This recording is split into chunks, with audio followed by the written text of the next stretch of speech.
This morning on WJCL 22 News at 6:30. No, we're at 6. One man shot at a Richmond Hill McDonald's. What we know about the investigation right now. As the government shutdown rolls on, lawmakers are split over who should get paid. We're going to break down the fight and hear from workers' struggles to get by. And the ACLU demanding ICE release pregnant and nursing detainees, citing medical neglect and poor care.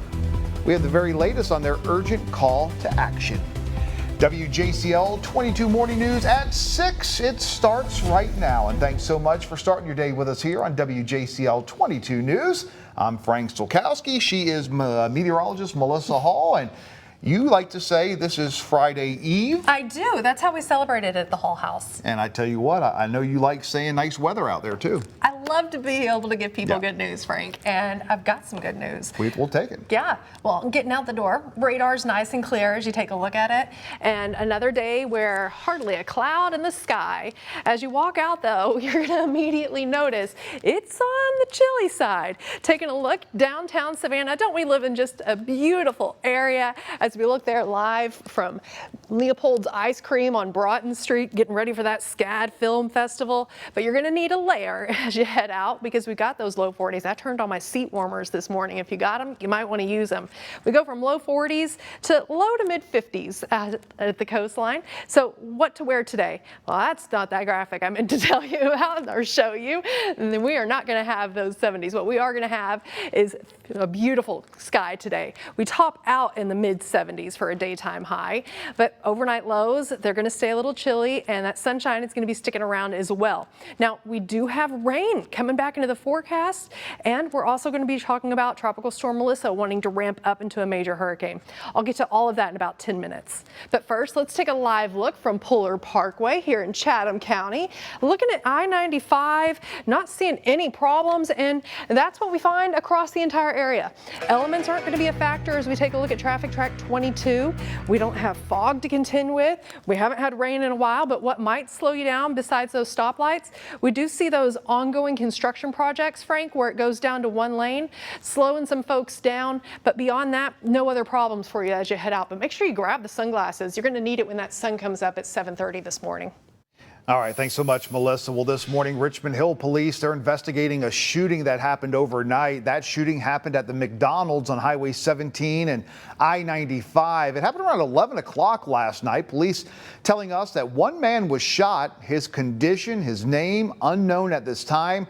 Of course, we will keep you updated both here on air and online as we learn more.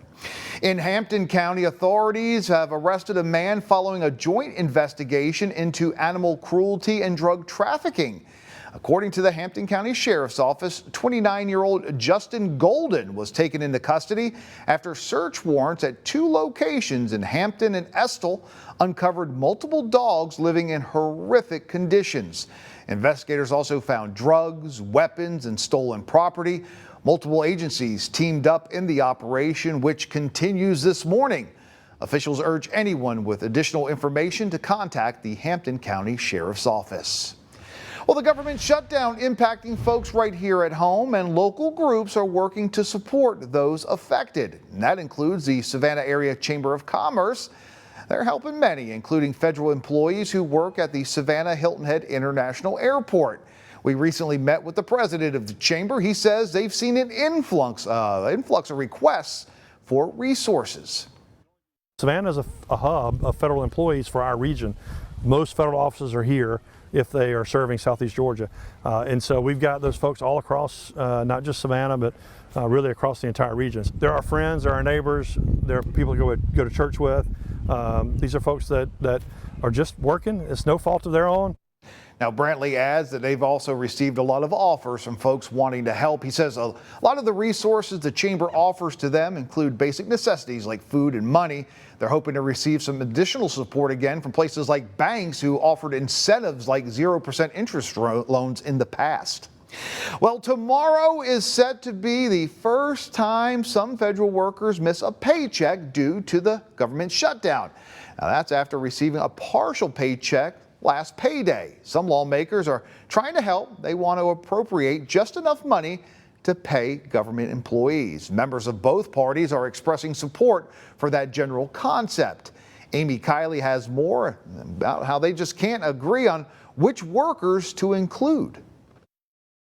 You got to save every dime at this point. The Senate could vote this week on a bill to pay essential federal employees during the government shutdown. They're not on furlough and instead are working without paychecks. They are trying to make their mortgage payments. They're trying to put food on the table. It's unclear if the bill from GOP Senator Ron Johnson has enough support to pass. At least one Republican argues it could reduce the pressure to reopen the government. The military should be getting paid and law enforcement should be getting paid. Those are the two entities that you need. Everybody else, shut it off. Some Senate Democrats say they want to pay all federal workers, not just those the Trump administration deems essential. I'd be in favor of paying the federal workers.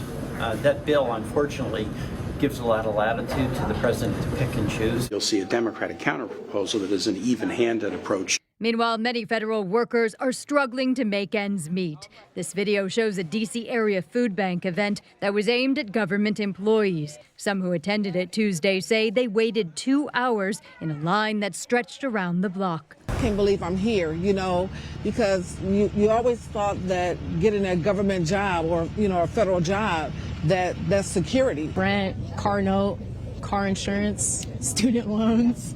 Those are not stopping. Thank you. You're welcome. I'm Amy Kiley reporting.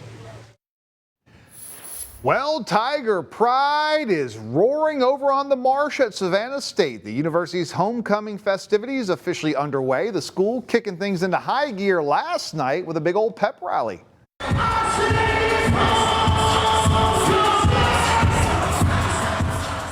Hundreds of students, there they are, all swag surfing.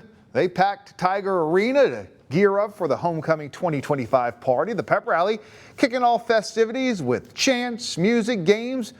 Even had special guests, including Bunna B and Waka Flocka Flame. Boy, that's two names I don't say very often. The event uniting students, staff, and alumni.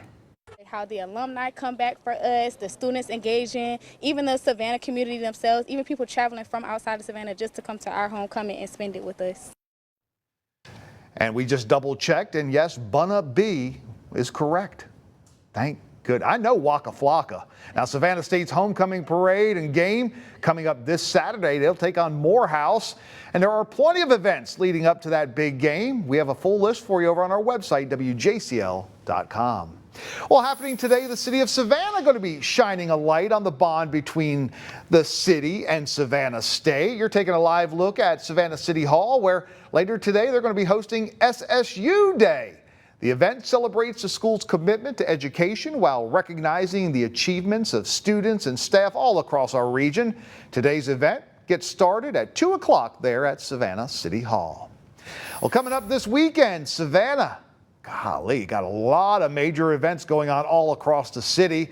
Here's a look at just some of them happening Saturday. Now, the city is warning residents and visitors to plan ahead for some possible traffic delays. You can expect road closures, some detours, and limited parking, especially in downtown and midtown Savannah. There's expected to be some heavy traffic through the afternoon hours, and you're advised to use some caution when traveling near those event areas. Well, Georgia Governor Brian Kemp heading overseas this week. He's hoping to ease some tensions after a federal immigration raid at the Hyundai plant in Bryan County. He calls an international stir. Governor Kemp headed to South Korea. Now, you may remember ICE took hundreds of South Korean workers into custody during that raid at the Meta plant. The trip was actually planned before the raid, but now it's taken on some new importance.